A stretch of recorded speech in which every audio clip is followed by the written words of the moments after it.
Hey everyone, and welcome back. Today we're going to be making a 100% sourdough bread.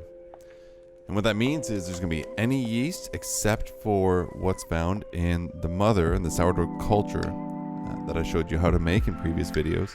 So we're just going to use that for leavening. So for the sourdough starter culture, I have 400 grams. Everything's going to be in grams for this recipe. I find it way easier to keep track of things, and it's a little bit more accurate. So again, sourdough starter, 400 grams. Now in this recipe, I actually made double what I normally do. So keep in mind for the description, I'm going to put the single amount. But again, for the leavening, I did 400 grams because I'm doubling it. Next up, we have bread flour. It's a high protein flour. That's 1,660 grams. And then we move on to spelt flour, which is 100 grams. We got rye, 40 grams of rye flour. And then last but not least, we have whole wheat flour, which is 200 grams. And then, of course, your salt, which is 50 grams for this particular video. Now, because I doubled it on the fly, again, I needed a bigger bowl. I'm making a few mistakes as we go. I did have to transfer it into something bigger, which, funny enough, was not even big enough for what I needed. So it was very hard to mix. I should have maybe just done the whole thing on the counter or used a bigger bowl. So you can see here, I'm just pre-mixing the flours, incorporating it, and then I'm adding the water. Now for this recipe, again, because it's doubled, I'm using 1,660 grams of water, which is roughly, 1,660 milliliters. I think, and you can correct me if I'm wrong in the comments, that 1 milliliter is 1 gram. I don't know if that sounds right, but, let me know in the comments if that's right or wrong. So here I am trying to mix it in. I'm spilling a little bit, but I'm just doing it really slowly.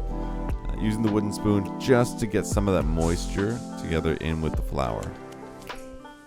So at this point, I decided to brush it off and start using my hands, that it wasn't so liquid.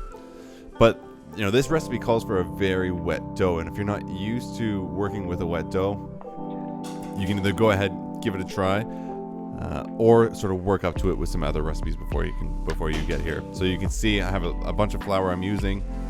My one hand is tons of the dough sticking to it, but I am kneading it. I'm trying to knead it the best I can. Again, a doubled recipe makes it a little bit harder to do by hand, just because you aren't able to grab everything all at once. But if you're attempting this recipe, or you are doing a very wet dough, just kind of do the best that you can.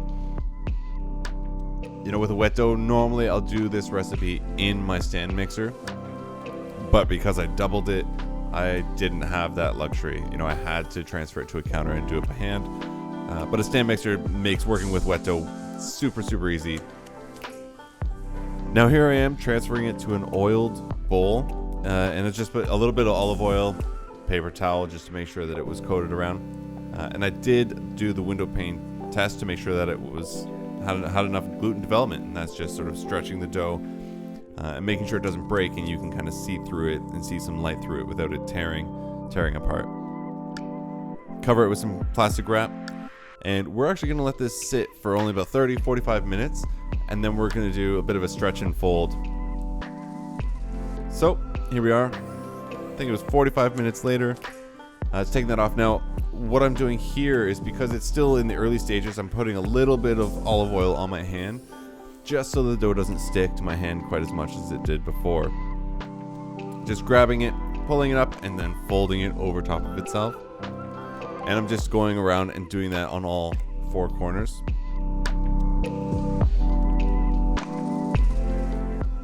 And what this is doing is it's stretching those proteins out, as well as folding it back on top of each other is sort of realigning. Place the plastic wrap back over top and let it sit for another 45 minutes. Okay, 45 minutes later, we're going to do the exact same thing. Another stretch and fold. This time it should be a bit easier, so I didn't need any olive oil on my hands. It is still a little bit sticky, but more tacky feeling now. So stretch and fold again, cover it with plastic wrap, and let it sit for a few hours. It's about 3 or 4 hours. until it bulks up and about doubles in size. So later in the day, here you can see that it's definitely grown. There's a lot of activity and it's about doubled in size. And I'm transferring it onto a floured work surface.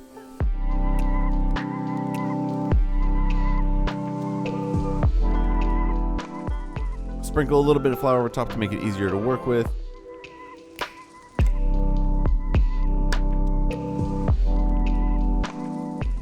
You know, with this much dough, I wouldn't be too concerned about adding a little bit of flour underneath and on top. And then just sort of pulling it together into a shape so that you can cut it and split it fairly evenly. Now remember, it's 2 kilos of flour that you used, and then, you know, the water, of course. So dividing this into 4 will give us roughly 500 grams of bread. So a 500 gram loaf, which is fairly large.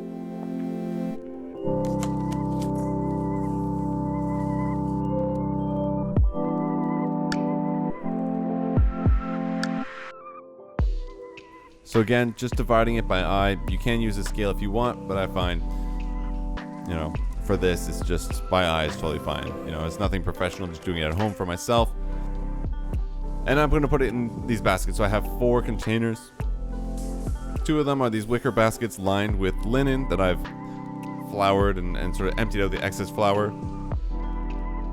So just going to add a little bit of flour for this first one here and shape it into this sort of long oval shape that I'm going to put into the container.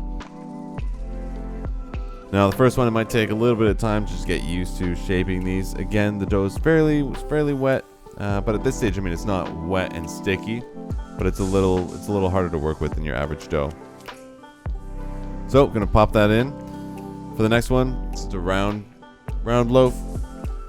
Shape that real quick and pop it in, smooth side down. A metal bowl, same idea, and then I have a plastic one as well. So I have various shapes that I found lying around the house, 2 of which are actually made for bread. But I'm going to take these and I'm going to put them all into a plastic bag. If 2 fit at once, that's great, but you know, 1 each. And the reason for this is we are going to be putting these in the fridge, and we don't want them to dry out, so we're going to put them into a plastic bag just to make sure that everything stays nice and fresh.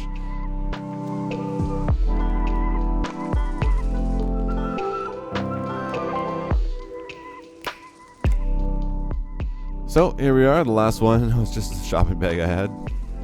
I make sure there's a little bit of room in there so that there's a little bit of air so that when it rises, it doesn't go crazy. So here we are the next day. So I've put those in the fridge. Next day, taking them out, and they've grown quite a bit. Take them out of the plastic bag, and I'm just sprinkling flour over a cutting board here and turning the bread out onto that. Being a little bit gentle, having it release from the linen. That's, you know, as I said, it was floured before. And what I'm going to do is I'm just going to score the bread. I don't have an official bread scoring blade, so I just use my knife, which I sharpen right before doing this to make sure that it's quick and easy, and set it into the oven. Here we are, the final bread. I think it took about 20 to 25 minutes to get to this point, and I bake it right on a breadstone, the hottest my oven goes. So let's cut in, see how it looks. Now I did let this rest for an hour after taking it out of the oven on a wire rack.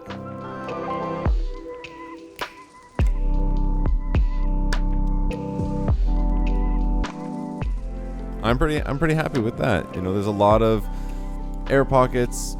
You can see there was a lot of good rise in it. It could have risen a bit more, in my opinion. Overall, I think I'm pretty happy with the result, and because I doubled the recipe, I have 4 different loaves that are pretty big.